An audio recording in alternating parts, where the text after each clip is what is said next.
प्यारा दोस्तों, नमस्कार। आपका स्वागत है हमारे यूट्यूब चैनल पे। तो दोस्तों, आज हम लोग सिंधु घाटी की सभ्यता के बारे में पढ़ेंगे। ये हम लोग जीएस सुधा बुक को पढ़ रहे हैं, तो उसी को आज हम लोग सीरीज को आगे बढ़ाएंगे और सिंधु घाटी सभ्यता को पढ़ेंगे। तो सबसे पहले सिंधु घाटी की सभ्यता का नामकरण, काल निर्धारण एवं भौगोलिक विस्तार एवं निर्माता के बारे में हम लोग पढ़ेंगे। ठीक है, आइए देखते हैं क्या कैसे दिया गया है। पहला पॉइंट है कि सर्वप्रथम हड़प्पा के टीलों की ओर वर्ष 1826 में चार्ल्स मैसेन ने लोगों का ध्यान आकर्षित किया था। 1850 के दशक के दौरान हड़प्पा के टीलों का सर्वे अलेक्जेंडर कनिंघम ने किया था। किसने किया था? अलेक्जेंडर कनिंघम ने इसका सर्वे किया था। फिर दूसरा पॉइंट है कि इस सभ्यता हेतु सिंधु घाटी की सभ्यता या हड़प्पा सभ्यता का नाम प्रयोग होता है। ठीक, किसके लिए? इसके लिए जो टीलों का खोज किया गया था अलेक्जेंडर कनिंघम ने, जिसका सर्वे किया, उस सभ्यता को सिंधु घाटी की सभ्यता या हड़प्पा सभ्यता नाम प्रयोग होता है। लेकिन इस सभ्यता के अधिकांश केंद्रों का उत्खनन सिंधु नदी घाटी क्षेत्र से बाहर भी हुआ है, तो सिंधु घाटी की सभ्यता इस सभ्यता हेतु उपयुक्त नाम नहीं रहा, क्योंकि बहुत सारे स्थल जो थे वो सिंधु घाटी के जगह से दूर थे, इसीलिए इसका नाम जो था सिंधु घाटी की सभ्यता रखना उचित नहीं हुआ, इसीलिए इसका हड़प्पा सभ्यता भी कहा जाता है। ठीक है, फिर अगला पॉइंट आता है कि सर्वप्रथम 1921 में राय बहादुर दयाराम साहनी ने, किसने? राय बहादुर दयाराम साहनी ने भारतीय पुरातत्व सर्वेक्षण विभाग के महानिदेशक सर जॉन मार्शल के निर्देशन में पाकिस्तान के पंजाब प्रांत में मोंटगोमरी जिले में रावी नदी के बाएं तट पर स्थित है इस सभ्यता के प्रथम स्थल हड़प्पा का अन्वेषण किया, यानी कि खोज किया था। इसी स्थल के नाम पर इस सभ्यता का नाम हड़प्पा सभ्यता भी रखा गया। ठीक है, इतना क्लियर हुआ। नेक्स्ट पॉइंट आता है कि पुरातत्व की एक परंपरा के अनुसार किसी भी सभ्यता का नामकरण उस सभ्यता के प्रथम उत्खनित स्थल के नाम पर होता है। इसी कारण इस सभ्यता का नाम हड़प्पा सभ्यता भी कहा गया। कहने का मतलब है कि किसी भी पुरातत्व की खोज होती है तो उसका जो नामकरण होता है, उस सभ्यता का नामकरण वहाँ उत्खनित, वहाँ पर खोजे गए सबसे पहले स्थल के नाम पर होता था। ठीक है, नेक्स्ट पॉइंट आता है कि सिंधु घाटी की सभ्यता या हड़प्पा सभ्यता का सर्वाधिक संकेंद्रण सरस्वती नदी घाटी में घग्गर हाकरा नदी के तट पर स्थित है। इसीलिए कुछ विद्वान इस सभ्यता को सिंधु सरस्वती सभ्यता या सरस्वती सभ्यता भी कहते हैं। ठीक है, नेक्स्ट पॉइंट आता है कि सिंधु घाटी की सभ्यता को सैंधो सभ्यता भी कहा जाता है। क्या कहा जाता है? सैंधो सभ्यता भी कहा जाता है। आगे बढ़ेंगे। नेक्स्ट पॉइंट है कि सिंधु घाटी की सभ्यता को तृतीय कांस्य युगीन सभ्यता भी कहा जाता है। क्या कहा जाता है? तृतीय कांस्य युगीन सभ्यता भी कहा जाता है, जो इम्पोर्टेंट है। अगर आप लोग चाहें तो उसको नोट्स भी करते चलेंगे। ठीक है, फिर अगला पॉइंट आता है कि हड़प्पावासी तांबे तथा टीन को मिश्रित करके कांसे का निर्माण करते थे। नेक्स्ट है सिंधु घाटी की सभ्यता का विस्तार भारतीय उपमहाद्वीप में भारत, पाकिस्तान एवं अफगानिस्तान 3 देशों तक ही था। यानी कि जो सिंधु घाटी सभ्यता थी, ये भारत, पाकिस्तान एवं अफगानिस्तान तक 3 देशों तक इसका विस्तार फैला हुआ था। नेक्स्ट पॉइंट बनता है कि सिंधु घाटी की सभ्यता का विस्तार भारत में जम्मू कश्मीर, पंजाब, हरियाणा, उत्तर प्रदेश, राजस्थान, गुजरात एवं महाराष्ट्र में हुआ। ये प्रमुख स्थल हैं जो भारत में हैं सिंधु घाटी सभ्यता के। या इसका विस्तार कहाँ से कहाँ तक था? तो जम्मू कश्मीर, पंजाब, हरियाणा, उत्तर प्रदेश, राजस्थान, गुजरात एवं महाराष्ट्र तक इसका विस्तार हुआ था। नेक्स्ट पॉइंट आता है कि सिंधु घाटी की सभ्यता, जिसको हड़प्पा सभ्यता कहते हैं, के अधिकांश खोजे गए स्थल भारत में स्थित हैं। कहाँ पर स्थित हैं? भारत में स्थित हैं। ठीक है, नेक्स्ट पॉइंट है भारत के गुजरात राज्य में सिंधु घाटी की सभ्यता के सर्वाधिक स्थल स्थित हैं। किस राज्य में? तो गुजरात में सबसे ज़्यादा स्थल स्थित हैं। फिर नेक्स्ट पॉइंट है कि 1922 में, कब? 1922 में सर जॉन मार्शल के निर्देशन में 1922 में सर जॉन मार्शल के निर्देशन में ही पाकिस्तान के सिंध प्रांत के लड़काना जिले में सिंधु नदी के दाएं तट पर स्थित मोहनजोदड़ो की खोज राखालदास बनर्जी ने की थी। किसने की थी? राखालदास बनर्जी ने की थी। वर्ष 1922 में सर जॉन मार्शल के निर्देशन में ही पाकिस्तान के सिंध प्रांत के लारकाना जिले में सिंध नदी के दाएं तट पर स्थित मोहनजोदड़ो की खोज राखाल दास बनर्जी ने की थी। प्रश्न बनता है कि मोहनजोदड़ो की खोज किसने की थी, तो आप लोग सही जवाब देंगे कि राखाल दास बनर्जी ने इसकी खोज की थी। ठीक है, फिर नेक्स्ट पॉइंट आता है कि सर्वप्रथम वर्ष 1931 में सर जॉन मार्शल ने सिंधु घाटी की सभ्यता की तिथि का निर्धारण किया था। किसने किया था? सर जॉन मार्शल ने इसकी तिथि का निर्धारण किया था। फिर नेक्स्ट पॉइंट आता है कि रेडियो कार्बन C14, ठीक है, इसकी सहायता से जो जैसे नवीन विश्लेषण पद्धति के द्वारा सिंधु घाटी की सभ्यता का काल निर्धारण लगभग 2500 से 1700 ईसा पूर्व किया गया था।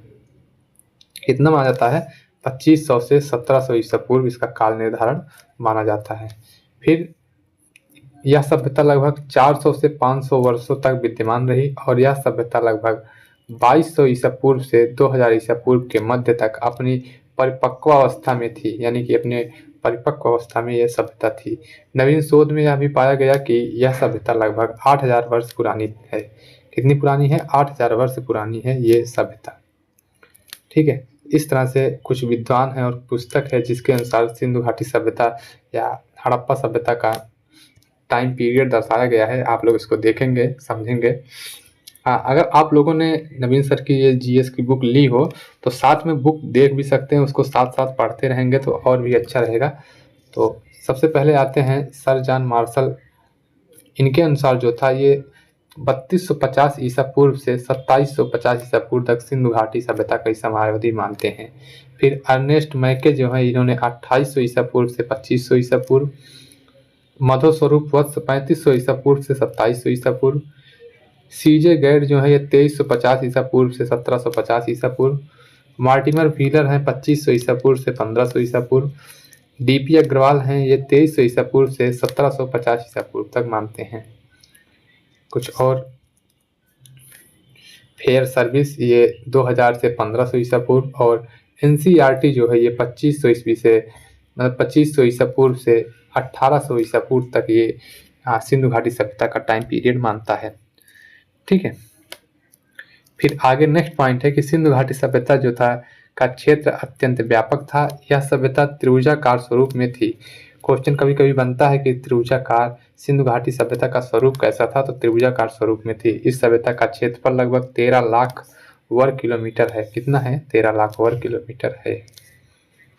नेक्स्ट है सिंधु घाटी की सभ्यता का भौगोलिक विस्तार पूर्व में आलमगीरपुर उत्तर प्रदेश से लेकर पश्चिम में सुतकांगेडोर बलूचिस्तान तक तथा उत्तर में मांडा जम्मू कश्मीर से लेकर दक्षिण में नर्मदा नदी के मुहाने पर स्थित तैमाबाद महाराष्ट्र तक था।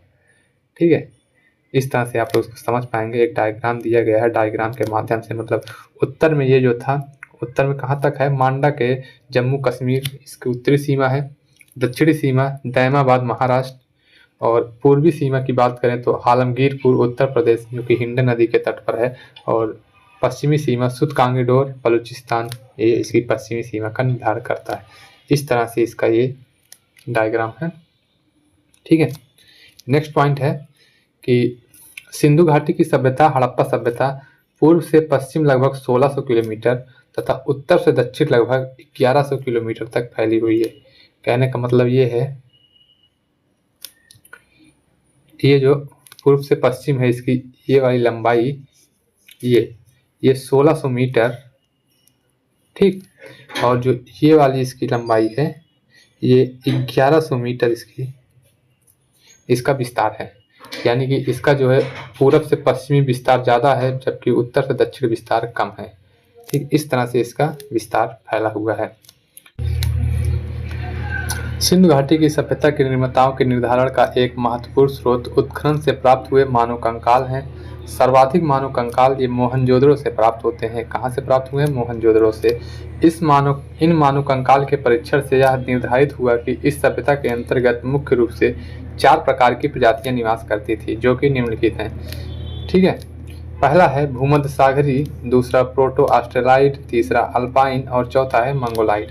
ये 4 तरह के मानव कंकाल पाए गए थे, जिस तरह से प्रतीत होता है कि ये 4 तरह के जो मानव प्रजातियां हैं ये यहाँ पर निवास करती थी। ठीक है, फिर नोट है इम्पोर्टेंट है, नोट के माध्यम से दिया गया है कि सिंधु घाटी की सभ्यता के लोग मुख्यतः भूमध्य सागरीय प्रजाति के थे। कहाँ के थे? भूमध्य सागरीय प्रजाति के थे। कुछ विद्वान हैं और सिंधु घाटी सभ्यता के निर्माण के बारे में, किस तरह से उसका निर्माण है या उसका निर्माता कौन है, उसके बारे में विद्वानों के कुछ मत हैं, उसको हम लोग देखते हैं। प्रमुख विद्वान हैं और विद्वानों के अनुसार सिंधु घाटी सभ्यता के निर्माता के बारे में मत हैं। तो डॉक्टर लक्ष्मण स्वरूप जी कहते हैं कि जो सिंधु घाटी सभ्यता का निर्माता है वो आर्य था। गार्ड चाइल्ड के अनुसार ये सुमेरियन थे और मार्टिन व्हीलर के अनुसार दास एवं दस्यु थे और राखल दास बनर्जी के अनुसार ये द्रविड़ थे जो कि सिंधु घाटी सभ्यता के निर्माता थे। किंतु जो है अधिकतर विद्वान प्राप्त साक्ष्यों के आधार पर द्रविड़ को ही सिंधु घाटी सभ्यता का निर्माता मानते हैं, क्योंकि ज़्यादातर विद्वान द्रविड़ को ही मानते हैं कि जो सिंधु घाटी सभ्यता का निर्माता है वो द्रविड़ था। ठीक है, नेक्स्ट पॉइंट आता है कि सिंधु घाटी सभ्यता यानी कि हड़प्पा की नगर खोज योजना कैसी थी, इसको पढ़ेंगे। तो सिंधु घाटी सभ्यता जो था, हड़प्पा सभ्यता जो थी, ये कांस्य युगीन सभ्यता के साथ ही एक नगरीय सभ्यता थी। क्वेश्चन बनता है कि नगरीय सभ्यता कौन सी थी, तो आप लोग सही जवाब देंगे कि सिंधु घाटी सभ्यता को नगरीय सभ्यता कहा जाता है। और पेट में जो यूपी ट्रिपल एस पीटी की परीक्षा है उसमें अच्छे शब्दों में दिया गया है सिलेबस में, सिंधु घाटी सभ्यता से क्वेश्चन बनेंगे, तो इसी तरह के क्वेश्चन उसमें बनते भी हैं। नेक्स्ट है कि इसकी महत्वपूर्ण विशेषता पर्यावरण के अनुकूल इसका अद्भुत नगर नियोजन एवं जल निकासी प्रणाली भी थी। क्या थी? जल निकासी प्रणाली भी थी। मुख्य सड़कें उत्तर से दक्षिण की ओर जाती थी। इनकी सड़कें एक दूसरे को समकोण पर काटती थी। कैसे काटती थी? समकोण पर काटती थी। ठीक है, ये सब मोस्ट इम्पॉर्टेंट की पॉइंट है, इनको आप लोग याद रखेंगे। नगर की मुख्य सड़क को प्रथम सड़क कहा गया है। नगरों में प्रवेश पूर्वी सड़क से होता था। इस सभ्यता के अंतर्गत लगभग सभी नगर दो भागों में विभाजित थे जो कि निम्नलिखित हैं। प्रथम भाग होता था जिसमें ऊंचे दुर्ग निर्मित थे, इन दुर्गों में शासक वर्ग निवास करता था। और द्वितीय भाग होता था जिसमें नगर अथवा आवास क्षेत्र के साक्ष्य प्राप्त हुए हैं। यह अपेक्षाकृत आकार में बड़े थे। यहाँ आमतौर पर एक सामान्य नागरिक, व्यापारी, शिल्पकार, कारीगर एवं श्रमिक वर्ग रहता था। ठीक है, फिर नेक्स्ट पॉइंट आता है, यहाँ सड़कों के किनारे की नालियाँ ऊपर से ढकी होती थी। घरों का गंदा पानी इन्हीं नालियों के माध्यम से होता हुआ नगर की मुख्य नाली में गिरता था, यानी कि नाली की भी व्यवस्था सिंधु घाटी सभ्यता में देखने को मिलती है। नेक्स्ट पॉइंट है कि सिंधु घाटी की सभ्यता के प्रमुख स्थलों जैसे हड़प्पा, मोहनजोदड़ो एवं कालीबंगा की नगर योजना लगभग एक जैसी थी। ये जो तीनों स्थल हैं इनकी नगर योजना एक जैसी थी। अधिकांश स्थलों पर भवनों को निर्माण में पक्की ईंटों का उपयोग मिलता है, मतलब पक्की ईंटों का उपयोग किया गया है। नेक्स्ट पॉइंट आता है कि रंगपुर जो कि गुजरात में स्थित है एवं कालीबंगा जो राजस्थान में स्थित है, भवनों के निर्माण में कच्ची ईंटों का प्रयोग हुआ था। क्वेश्चन अगर बन भी सकता है तो यहाँ से बनेगा कि कच्ची ईंटों का प्रयोग कहाँ कहाँ हुआ था, तो रंगपुर गुजरात और कालीबंगा राजस्थान में कच्ची ईंटों का प्रयोग हुआ था। और अधिकांश जगह जैसे हड़प्पा, मोहनजोदड़ो, कालीबंगा जैसे नगर योजना लगभग समान थे और यहाँ पर पक्की ईंटों का प्रयोग हुआ था। नेक्स्ट पॉइंट पर चलते हैं। नेक्स्ट पॉइंट है, यहाँ आमतौर पर प्रत्येक घर में एक आंगन, एक रसोई घर एवं एक स्नानागार होता था। यहाँ अधिकांश घरों में से कुएं के अवशेष प्राप्त हुए हैं। ठीक है, नेक्स्ट पॉइंट है, मोहनजोदड़ो से प्राप्त विशाल स्नानागार सिंधु घाटी सभ्यता का अद्भुत निर्माण है। ठीक है, ये क्वेश्चन बनता है कि विशाल स्नानागार कहाँ से प्राप्त हुआ है, तो आप लोग इसको याद रखेंगे कि मोहनजोदड़ो से विशाल स्नानागार प्राप्त हुआ था, देखने को मिलता है। नेक्स्ट पॉइंट बनता है कि सिंधु घाटी की सभ्यता की सबसे बड़ी इमारत अन्नागार है। विशाल भवन हड़प्पा और मोहनजोदड़ो की विशेषता बतलाते हैं। सिंधु घाटी की सभ्यता के नगरों के चारों ओर एक रक्षा प्राचीर निर्मित है, किलेबंदी की गई थी। इसको निर्मित करने का मुख्य उद्देश्य नगर को चोर लुटेरों, पशुओं और जैसे पशु चोरों, पशु दस्युओं से सुरक्षित करना था। ठीक है, नेक्स्ट पॉइंट आता है कि केवल लोथल जो है, जो गुजरात में लोथल स्थित है, तथा सुरकोतदा के दुर्ग और नगर एक ही रक्षा प्राचीर से घिरे हुए थे। ठीक है, इसी तरह से हम लोग अब आगे बढ़ेंगे। अगला पॉइंट है कि सिंधु घाटी की सभ्यता के अधिकांश स्थलों के घरों के दरवाजे तथा खिड़कियां मुख्य सड़क पर नहीं खुलकर गलियों में खुलती थी, यानी कि मुख्य सड़क पर खिड़कियां और दरवाजे नहीं खुलती थी बल्कि उसके विपरीत गलियों में खुलते थे। परंतु लोथल इसका अपवाद है, यानी कि लोथल में जो सड़कें मुख्य सड़क थी लोथल में जो दरवाजे थे वो मुख्य सड़क की तरफ खुलते थे। ठीक है, यानी कि लोथल में घरों के दरवाजे जो थे वो मुख्य सड़क की ओर खुलते थे।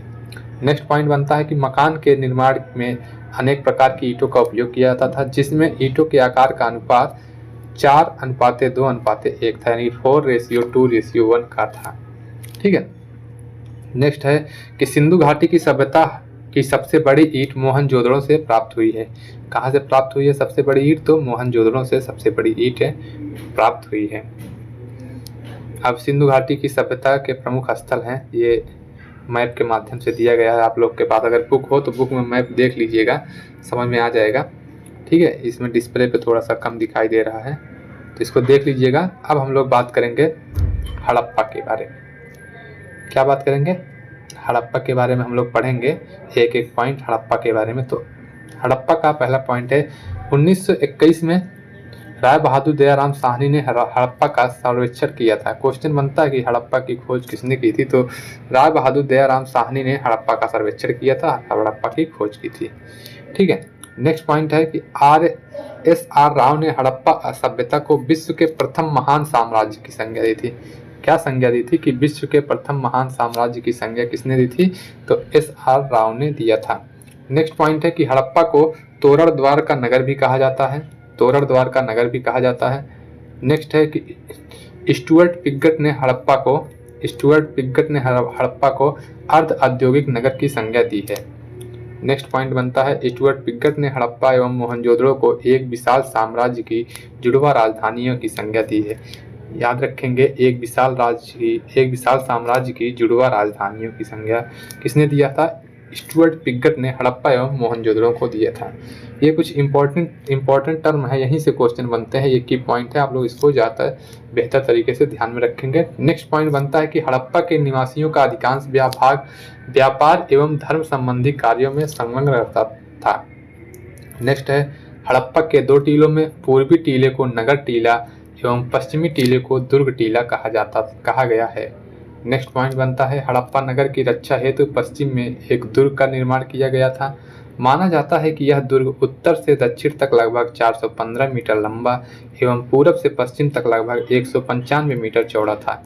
यह दुर्ग जिस टीले पर निर्मित है उसे मार्टिमर व्हीलर ने माउंट एबी की संज्ञा दी है।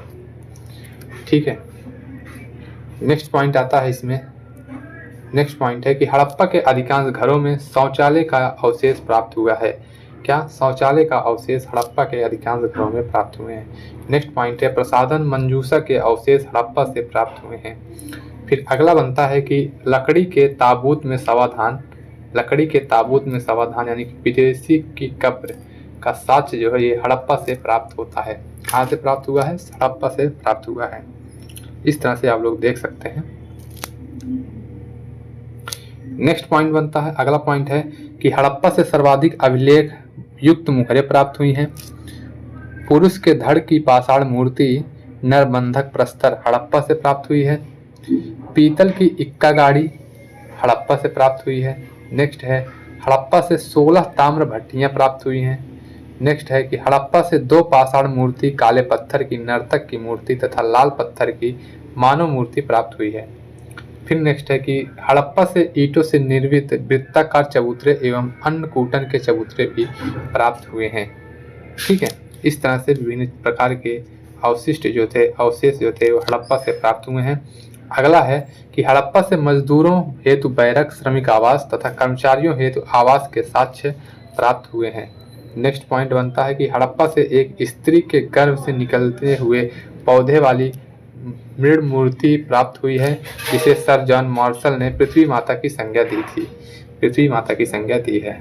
ठीक है, यानी कि जिसको बोलते हैं एक मूर्ति है जिसके मतलब उसको जो है पृथ्वी माता की संज्ञा दी थी। किसने दी थी? जॉन मार्शल ने संज्ञा दी थी। हड़प्पा के आवास क्षेत्र के दक्षिण में एक कब्रिस्तान स्थित है, जिसका नामकरण कब्रिस्तान R37 से किया गया है।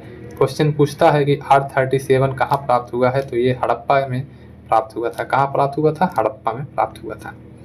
ठीक है, अब अगला आता है मोहनजोदड़ो।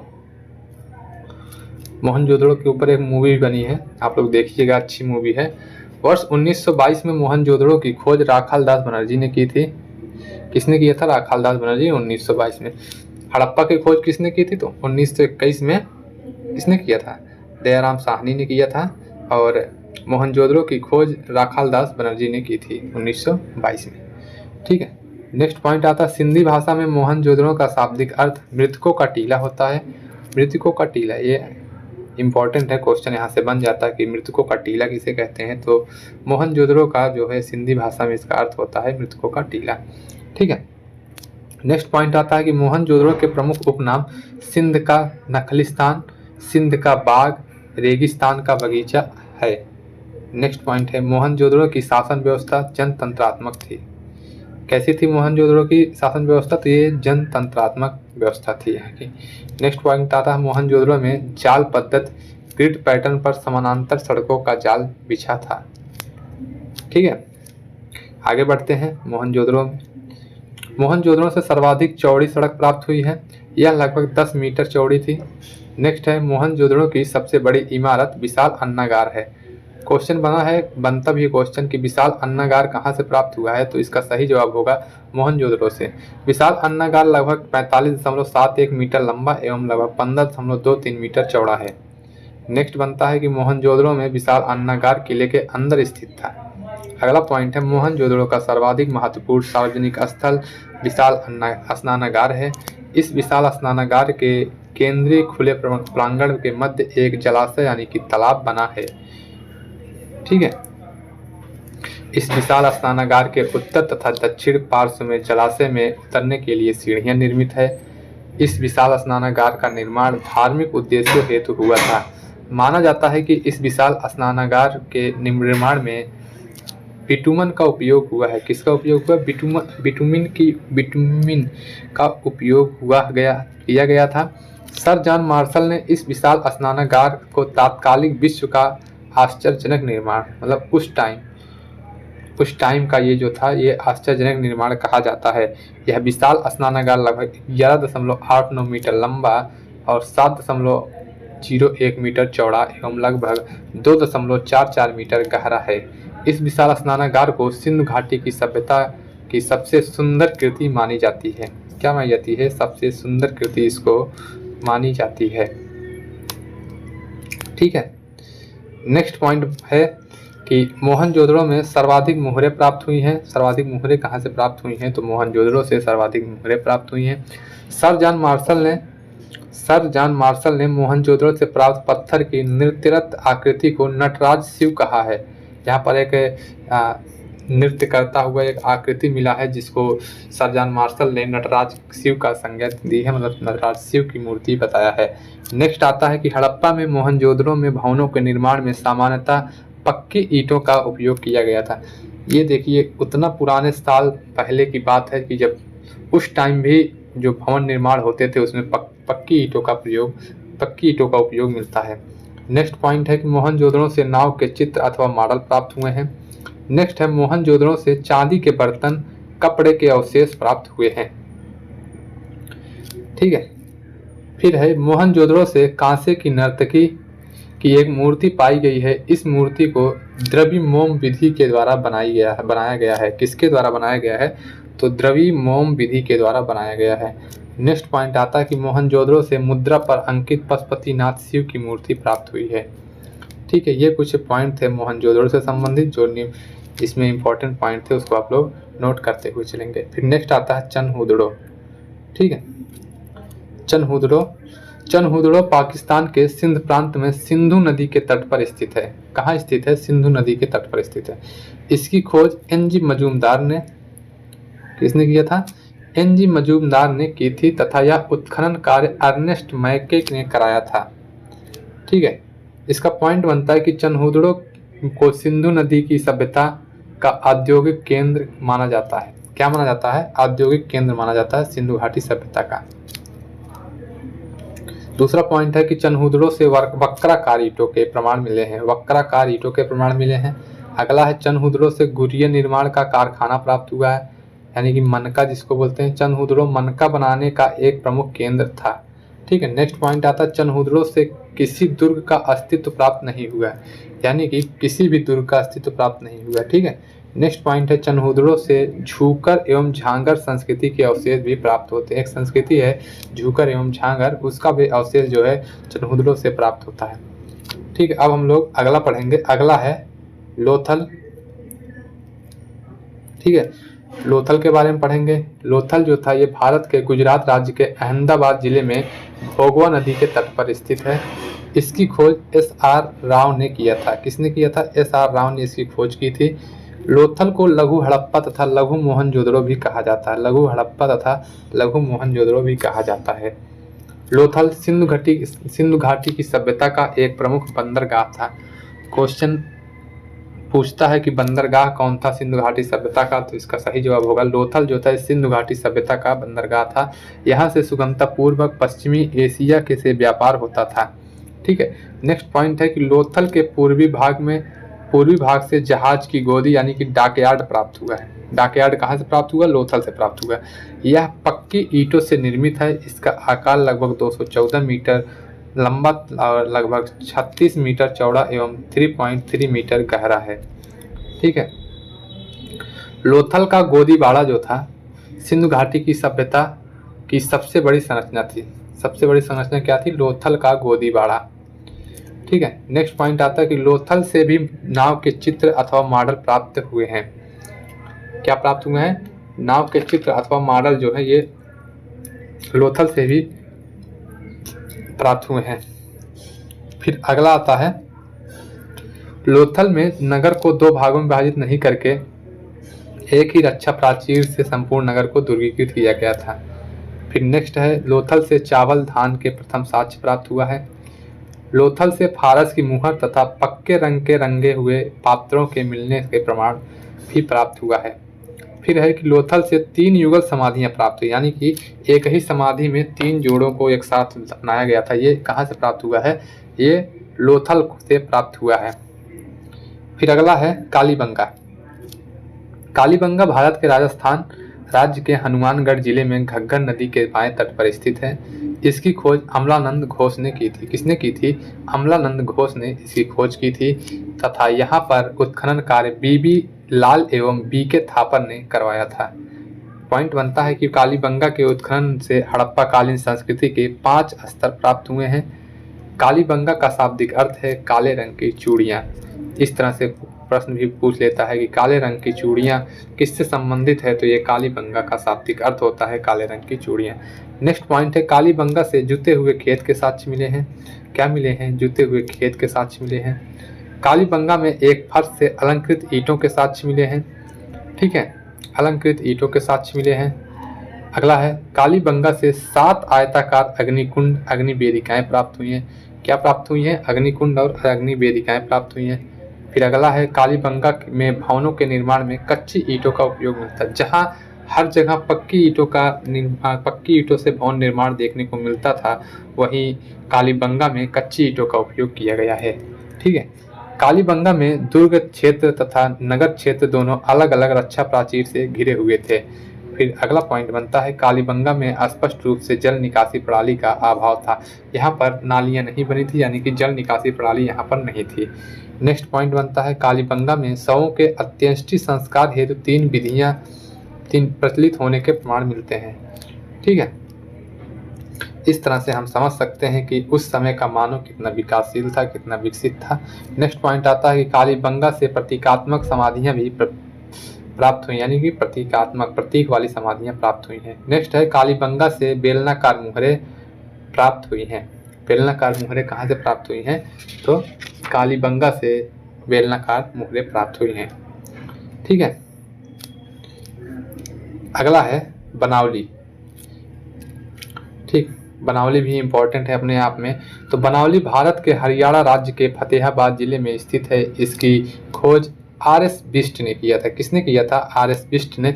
कभी कभी ज़्यादातर क्वेश्चन ऐसे ही बन जाते हैं कि प्रमुख स्थल का नाम दिया रहता है एक साइड, एक साइड उसके खोजकर्ता के नाम दिया रहता है और कहता है कि इसका मिलान कीजिए या कौन सा निम्नलिखित में से सही नहीं है, कौन सा गलत है। ऐसे जो है इस तरह के क्वेश्चन बन जाते हैं। एक साइड जो है स्थलों के नाम रहेंगे, एक साइड उनके खोजकर्ता के नाम रहता है। माना जाता है कि बनावली समृद्ध लोगों का एक नगर था।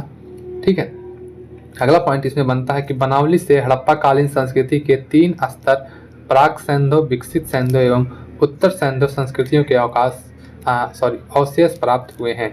नेक्स्ट पॉइंट है कि बनावली में भी स्पष्ट रूप से जल निकास प्रणाली का अभाव है।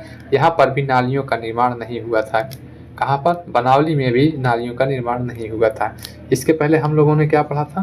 इसके पहले हम लोगों ने कालीबंगा को पढ़ा था, वहाँ पर भी नालियों का अभाव था। ठीक है, नेक्स्ट पॉइंट बनता है कि बनावली से जौ के अवशेष प्राप्त होते हैं। क्या प्राप्त होते हैं? जौ के अवशेष।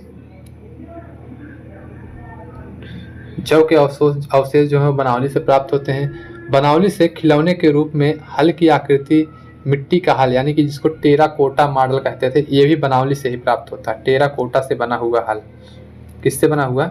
टेराकोटा से बना हुआ हल जो था, ये भी बनावली से प्राप्त होता है। इस तरह से दोस्तों आज हम लोगों ने ये सब पढ़ा।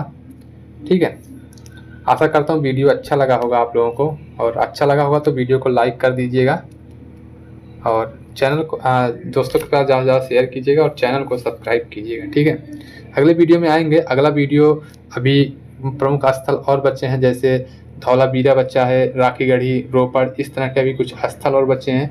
और उसके बाद जो है सिंधु घाटी सभ्यता की जीवन दशाएं कैसी थी, राजनीतिक जीवन कैसा था उनका आर्थिक जीवन कैसा था, इन सब के बारे में हम लोग पढ़ेंगे।